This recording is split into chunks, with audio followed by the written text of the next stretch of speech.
Kristine Sa xin kính chào quý khán thính giả của đài truyền hình Vietnamese TV và xin chào đón quý vị vào chương trình The Kristine Sa Show. Kính thưa quý vị, hôm nay đến với chương trình của chúng tôi là một cô rất là dễ thương. Thưa quý vị, Kristine đã gặp cô ấy lần đầu tiên trong buổi trình diễn của hội chợ Tết năm ngoái.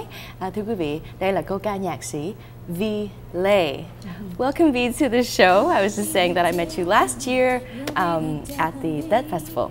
And yes, and I totally enamored by you, so thank you for coming to the show. Did you want to just say hello to our audience at home? Yeah, kính chào quý vị. Cảm ơn Vi. Trước tiên thì Kristine cảm ơn Vi cố gắng nói tiếng Việt chung với Kristine. Kristine biết là cô Vi Lê, thưa quý vị, làm việc trong thị trường Mỹ. Thì hiện nay hai chị em đang nói là tiếng Việt của chúng tôi chỉ có bao nhiêu đó thôi. Vi cũng hiểu một tí. Yes, and we really try. Cảm ơn Vi đến với chương trình hôm nay.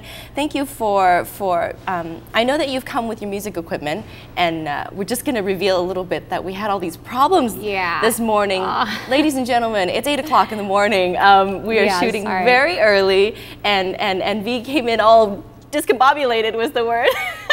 Is my hat still on? Okay. Because her equipment is all over the place. Things have fallen out of her car, but she made it. She made it, and she's going to perform for us today. But first, can we just get to know you a little bit first? Please, yes.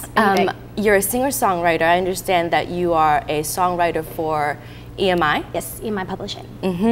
And I understand that you've got your own album that's going to come out soon, and many, many years of making a living as a musician. Yeah, in I guess more ways than less. This is key, because just before we started shooting, I was asking Vi, I said, how do you feel about the whole starving artist thing? And she was like, no. Yeah, I was just saying that, you know, it's not my point to be in the music industry and starve. It's like, that's just a kind of a dumb mentality. And so my goal is to make money doing music. You have to, right? I mean, you gotta make money doing something. Yeah, absolutely. If not through music, then you'd have to have some other kind of day job in order to support your music anyway. So what are some of the things that you do, particularly, in order to sort of survive? I started my career as a background singer. And so I've just been really fortunate. It's like once I got into that circuit, like it's a really small group, because when you go on tour, it's like you have to live with people. It's not just working with them, but you're away from your home and your environment, and you're on the road for anywhere from like, you know, a few weeks to like months at a time.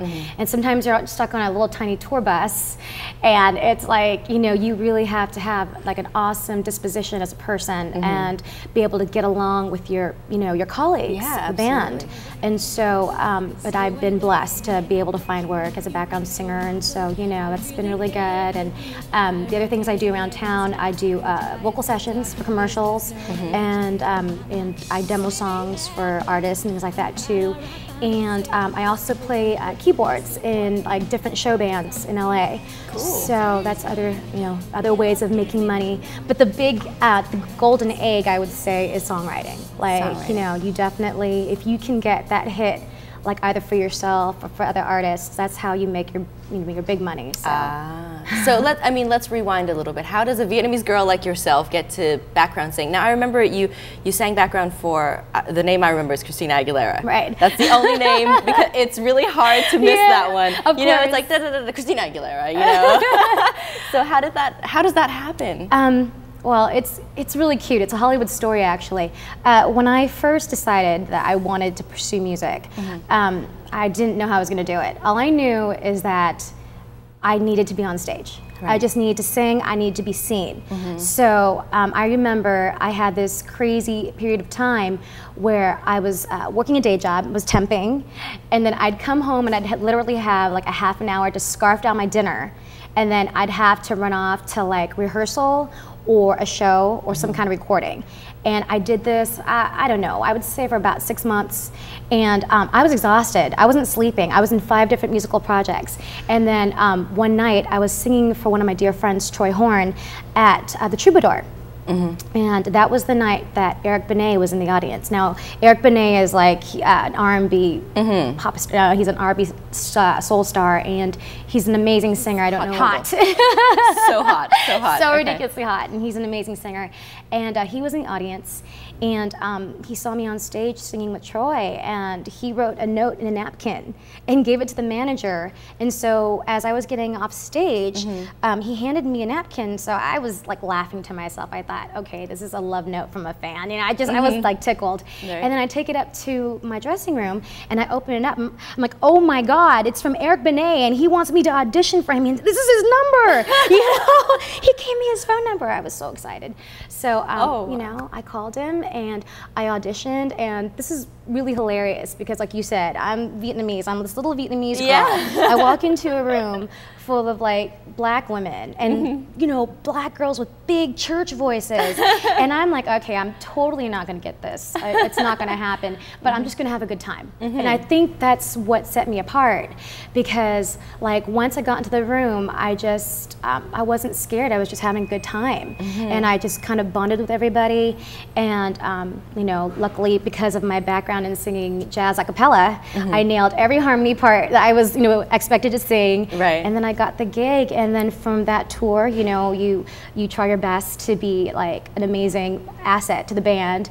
And then my tour manager referred me to the next gig, which was Christina Aguilera. I auditioned for that, got that, and that's kind of how it keeps going, you know. People remember you, and they refer you for the next gig, and then from then on, I got to sing with Paulina Rubio. She's like the Latin Madonna. Yes, yes. And I just recently got off stage with Luis Miguel. I was in Vegas at Caesar's Palace, and my goodness, these are big, big, big names. You know, you do. I mean, for me, the first time I heard you talking about it was a year ago, but still these names are staying in my head, and that's why I bring them back again. But we are going to cut our conversation short because I want you to perform something special for me right now. Okay. That was my very sly way of slipping it in.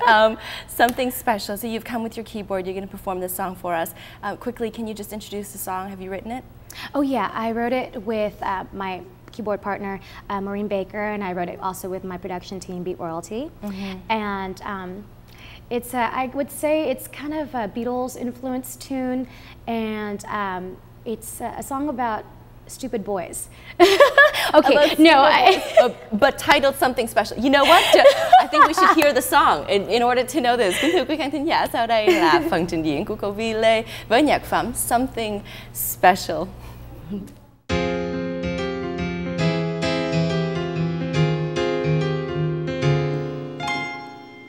Don't call me up to bring me down. I'm not that girl you should be yanking around. Not one of those patient and kind. I'll get you good if you should step out of line. Ooh, what's a pretty girl to do? I'm not chasing after you, no. I'll just break out my fishing pole again. You're just a boy with much to learn, but you should know that trust is something you earn. And once destroyed, it's hard to repair. That's why your mama said to always be fair. But you took the easy road. Prince Charming, you can stay at Toad. Whoa, whoa, whoa. Thought you were something special, but a dozen is only worth the time. And if you can't be something special, you're wasting my time. Gotta find out who's next in line. Baby, you had potential, but you blew it, and it's such a crime, 'cause I only want something special. So step aside, you're holding up the line. Do-do-do-do, do-do-do-do, do-ba-da-do-do-do-do. You're insecure and I pay the price. You're on your own 'cause you don't wanna play nice. I've had enough of wounded birds. I want a man who can honor his word. But it's a stretch for you. Not much I can expect from you, no. Thought you were something special, but a dozen is only worth the dime. And if you can't be something special, you're wasting my time. Gotta find out who's next in line. Baby, you have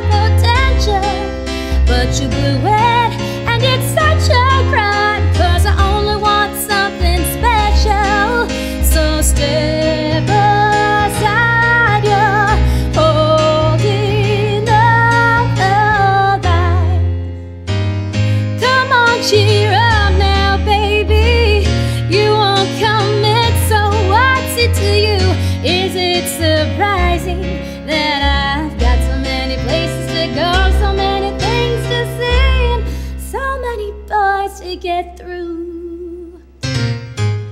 Thought you were something special, but it doesn't